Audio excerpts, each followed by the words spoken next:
खूब सोए हैं फिर भी कीर्तन में नींद आती है, ऐसे ऐसे होते हैं। इसका कारण आलस्य नहीं है, कुसंस्कार है।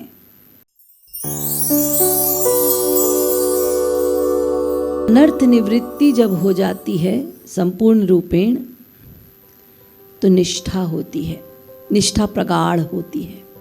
यानी कुछ कुछ अनर्थ निवृत्ति होती जाती है तो कुछ कुछ निष्ठा बनती जाती है, लेकिन निश्चल नहीं है। जब तक अनर्थ रहेंगे भीतर, हमारी भक्ति निश्चल नहीं हो सकती, उसमें नैश्चल्य नहीं रहेगा।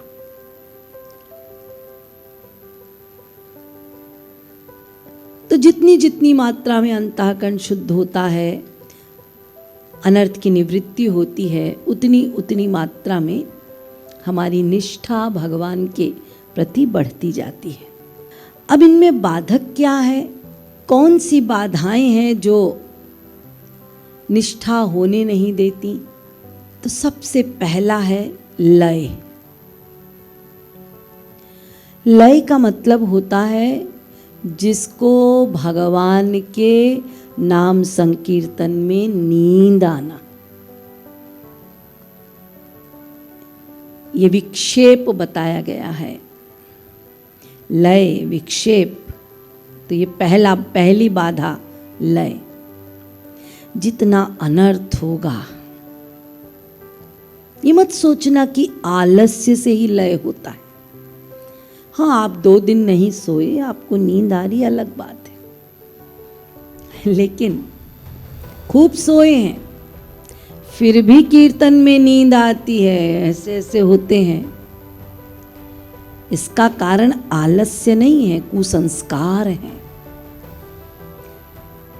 वो कुसंस्कार के कारण मन नहीं लगता और लय होता है, नींद आती है। बहुतों को आपने देखा होगा, जैसे ही कीर्तन शुरू होता है उनको नींद आती है। इसको कहते हैं लय। दूसरा है विक्षेप। आप संकीर्तन में बैठे हैं, भगवान का ध्यान करने बैठे हैं, और जो आपके व्यवहारिक कार्य हैं, व्यवहारिक विषय हैं, वो आपकी स्मृति में आता है कीर्तन के समय, या आप उसकी आलोचना करते हैं भजन के समय। व्यवहारिक विषय माने जो आपकी अपनी सेवा हो, या आप जो अपना दैनिक कार्य कर रहे हैं, या काम क्रोध लोभ मोह संबंधित जिनके साथ संग है आपका, तो कीर्तन में भी वही स्मृति में आ रहा है, या उसकी आलोचना कर रहे हैं। तो अपने व्यवहारिक विषयों की आलोचना करना या स्मृति में आना, उसको विक्षेप कहते हैं। ये हम सबके साथ अक्सर होता है। आप किसी के साथ झगड़ कर आ गए, कीर्तन में बैठे हैं, आपका मन नहीं लगेगा। किसी ने आपका अपमान किया है, आपका मूड ऑफ है, मन नहीं लगेगा। यानी ये व्यवहारिक विषय, इसको कहते हैं विक्षेप। तो देखिए, अनर्थ है तो प्रॉब्लम होगी, आप इससे दूर नहीं हो पाएंगे। तो पहला लय, दूसरा विक्षेप, और तीसरा है कषाय। हरि भजन करते समय क्रोध लोभ गर्व आदि के संस्कारों का होना, इसको कहते हैं कषाय। दीनता नहीं है, दैन्य भाव होता ही नहीं। क्यों? भीतर गर्व है, अहंकार है, लोभ है, क्रोध है, ये बाधक बनते हैं। और अंतिम है रसस्वाद। रसस्वाद का अर्थ है